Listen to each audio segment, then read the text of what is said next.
But আমি কখনোই চাইনি যে ও কারাগারে চলে যাক। চুপ আইনি রাখার জন্য। সহায়তাটা চেয়েছি, হ্যাঁ, ডেফিনিটলি আমাদের যে আম বন্ডেজটা ছিল হুম, অ্যান্ড আমি আইনি সহায়তা চেয়েছি যে ১ম ইস্যুটা ২ টা ব্যাপার চলে এসেছে আমাদের।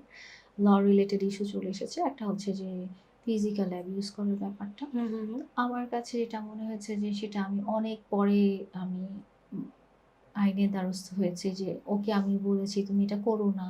হুম, ওর হুম। আম্মুকে বলেছি যে এটা ও করে, এটা ঠিক না।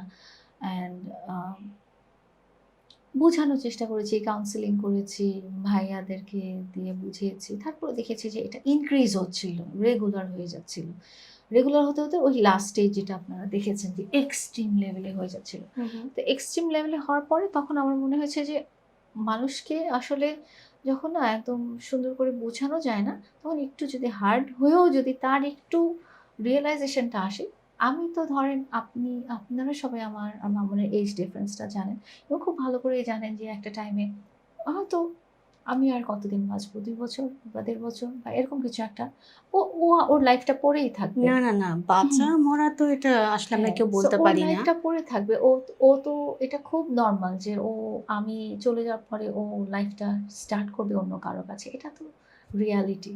রিয়ালিটি তো আমি স্কিপ করার কোনো ওয়ে নাই। আচ্ছা, তো ওর আমি মধ্যে আইনের কাছে যাচ্ছি। হুম, হুম, হুম, আম আপনি যে কারণে হুম, হুম। আইনের সহায়তা চাইলেন, এটা কি পেয়েছেন? এটা এখনো প্রক্রিয়াধীন। তো এটা রিলেটেড এখন কিছু বলা যাবে না সোশ্যালি। তো এটা যখন রেজাল্ট আসবে তখন আমি বুঝতে পারব যে আমি কি পেয়েছি নাকি আমি পাইনি বা আমার যেই ফোকাসটা ছিল, যে হুম, ফোকাসটা যেটা বলছিলাম যে ১ম এ ফোকাসটা ছিল যে ও যে এই কাজটা করে, কাউকে অ্যাবিউজ করে, এটা আসলে ঠিক না। এটা ওকে রিয়ালাইজ করতে হবে। আচ্ছা। এটা আমি মামলাটা যেটা বললাম সেটা আইনি সহায়তা নেওয়ার জন্যই। ডেফিনিটলি তার মধ্যে পজিটিভ আচ্ছা। দিকগুলো যাতে নেগেটিভ দিকগুলো যাতে কমে পজিটিভ দিকগুলো সে যে একটা ভালো হিউম্যান হিসেবে আমার কাছে এসেছিল এবং সেই হুম। ভালো হিউম্যানই থাকুক সেটাই আমি চেয়েছিলাম। এইজন্যই অ্যাকচুয়ালি আইনি সহায়তাটা নেওয়া। এখন কি মনে হয় না যে হিতে বিপরীত হয়ে গেল?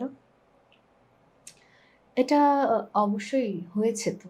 কারণ আপনি আপনার কারণে কেউ একজন কারাগারে থাকবে, সে যে আপনাকে আ খুব পজিটিভলি নিবে এটা তো হতেই পারে না।